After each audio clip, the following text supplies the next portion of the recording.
Welcome back to another episode of the Who You Know Show podcast, where what you know is important, but who you know can make all the difference in your business, career, relationships, and life. My name is Trevor Houston, and on this show, you'll learn the strategy, grit, and mindset it takes to overcome obstacles so you can level up in your career, recover your cash flow, and live the life of purpose that God intended for you. Don't forget to look at the mic drop moments time-stamped in the show notes below. And if you've enjoyed today's episode, make sure to pay it forward, subscribe, and leave an honest review so we can improve. Thanks for listening. My name is Trevor Houston, and please enjoy this episode of the Who You Know Show.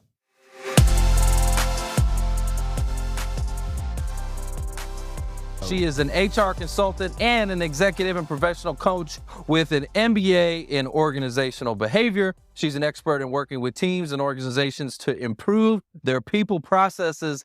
And as a sidebar, just to set it up for the audience so they understand, we've been networking and doing a lot of stuff with recruiters. We've been networking with Melissa, and then she started a show, and you were the very first interview I'd ever been on.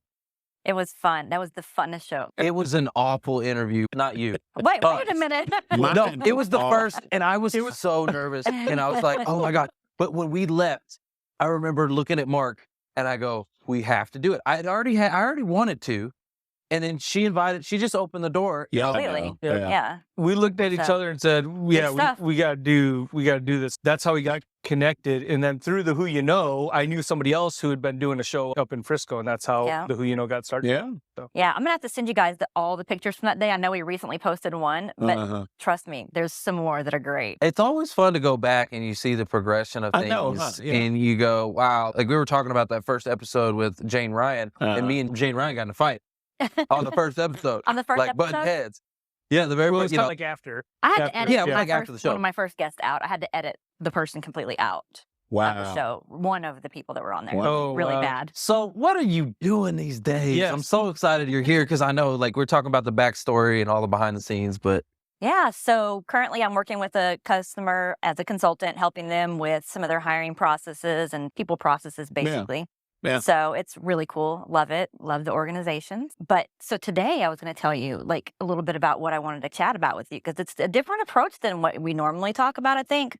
And this is to help job seekers, but from an indirect approach. So what I mean by that is how we can help the process, because the process is what makes it happen for individuals. And so this is a message to how do we make hiring easier on people? And that's helping with the managers, starting with the hiring managers. If you're a hiring manager, there's a process that you need to go by or be a part of, right, and do it in a good way that helps the job seeker ultimately. I think a lot of companies forget, or managers forget, that we're not just interviewing candidates, they're interviewing us too. That's true. Yeah. And And so they we should have to be, set two-way street.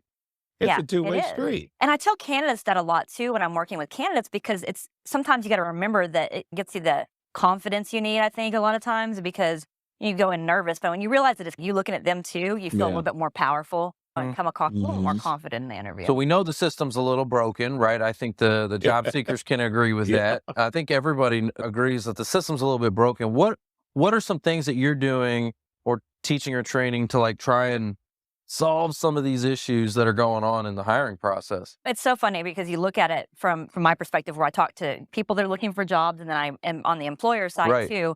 And it's funny because they're both searching. Yes. And they're both not connecting in the right way. And it's amazing. Like this. That's the Not like craziest this. thing. Yeah. Like this. That's what we No, I recognize. like what I'm hearing. They both are saying the same thing. Like we'll go to TalentNet, Craig Fisher's group, and it's all recruiters. We'll go to that group, and they're saying the same thing that the job seekers are saying. I'm like, y'all are just missing each other. Yeah, Why? Yeah. And the conversations, even the topics is the same, in that those leaders, the recruiting professionals, the talent acquisition professionals are saying, how do we make the experience better? How about join the Who You Know show, get in the comments, and talk to each other? Yeah. No, but that's actually a great point. So how many hiring managers do you guys talk to on the show?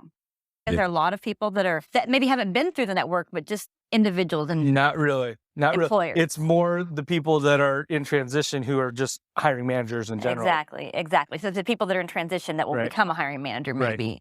But well, we have the alums too, though, now, because Yeah, we that's got good. a Yeah, lot of that's good. alums that's the key. It's the people that landed that are back to work and they are in the hiring capacity. A lot of recruiters and hiring managers come from our network and they land and now they're serving and paying it forward.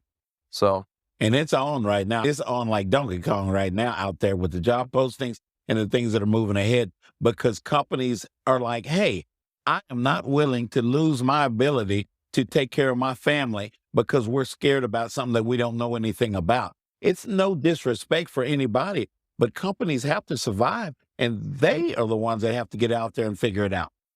So how are you changing that? What are some of the conversations that you're having? part of it is, hey, hiring managers, get out and network. yes.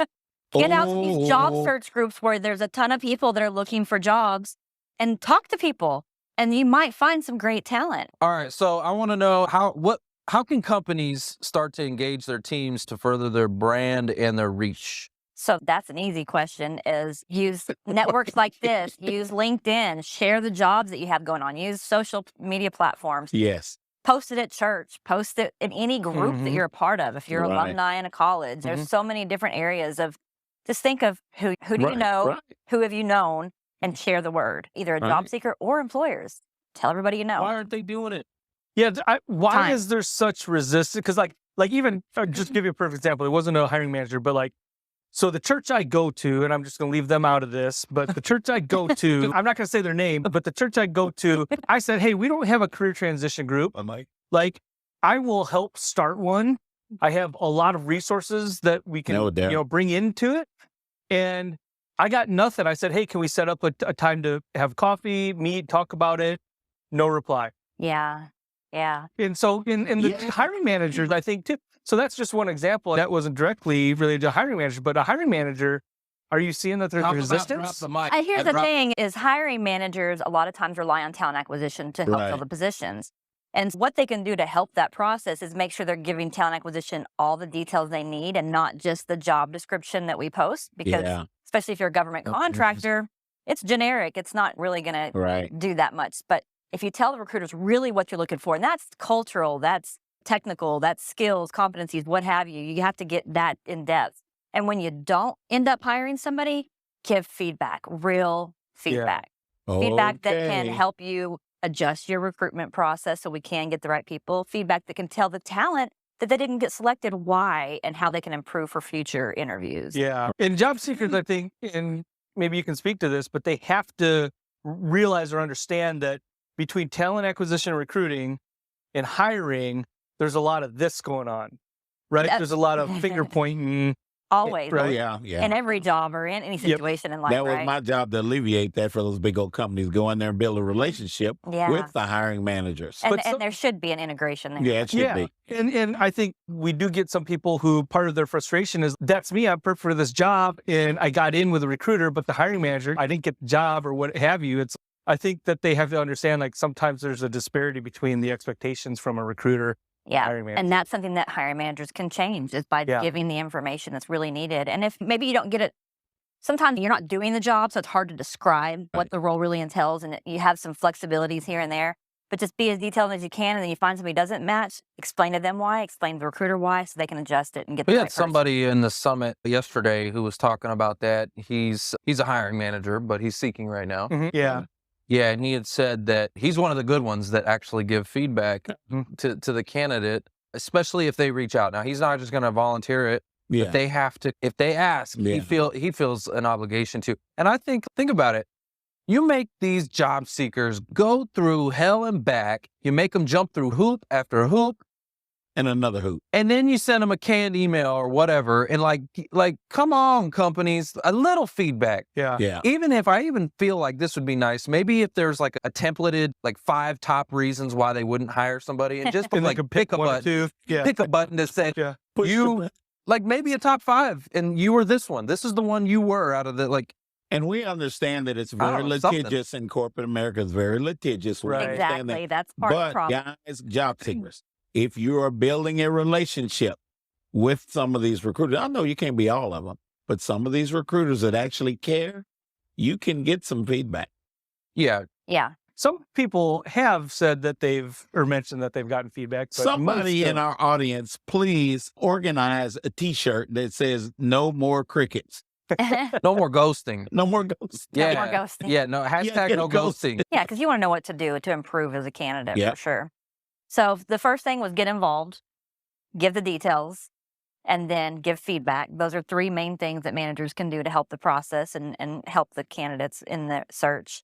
So if you're hiring, is that important to the company, to the success of the company? Are Yeah. the people you hire, they Yeah. make a difference, It right? could be very costly. So company. wouldn't that be a priority to hire the right people? And the problem is a lot of managers get really focused on the role they're doing. I have expectations that I have to get X, Y, Z done. Mm-hmm. And so hiring's a back burner. I don't have time for that. Yeah. You got to make time for it. You got to put it as a priority because you're going to lose good candidates for not doing it.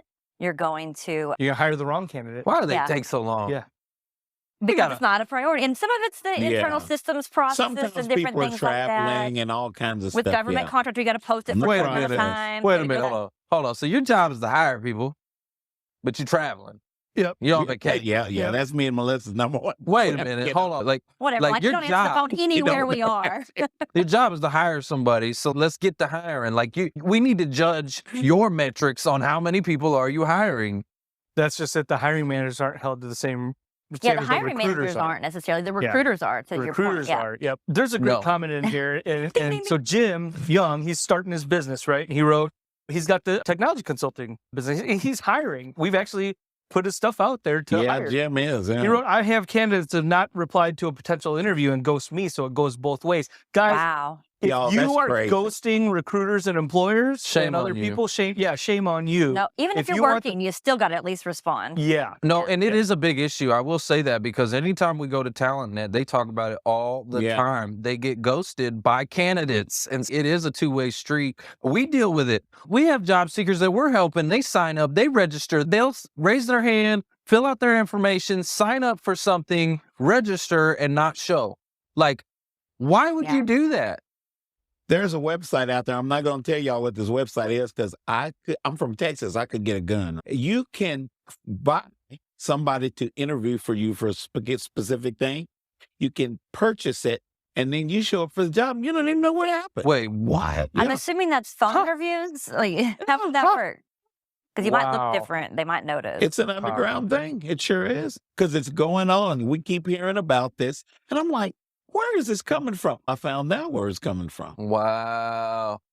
That is crazy. All right, That's so right. offline, Well, I'm getting the website. That's crazy. Well- I'll share it with you. Zoom I probably heard whatever that was because now there's a face to go with it, There's a right? place Yeah. for it. So it's not just a call. Like there used to be a lot of phone screenings. A lot of companies, a lot of smaller, I won't say smaller companies, a lot of companies are not up to speed on hiring practices and things Oh yeah, of what's yeah, going on. 100%. Guys, you need to know Melissa Walker. Yeah. She's got experience on both sides. Hiring, Yeah. recruiting, as well as now working with the hiring managers. I've connect been a with- job seeker too. And the job seeker. Connect with Melissa Walker, guys. She's on LinkedIn. So Absolutely. thanks for coming. Thanks for listening to the Who You Know Show podcast. My name is Trevor Houston, and if you've enjoyed this episode, consider subscribing wherever you listen and leave us a positive review to help us keep the mics on in the studio. Until next week, that's the show. It's all about who you know.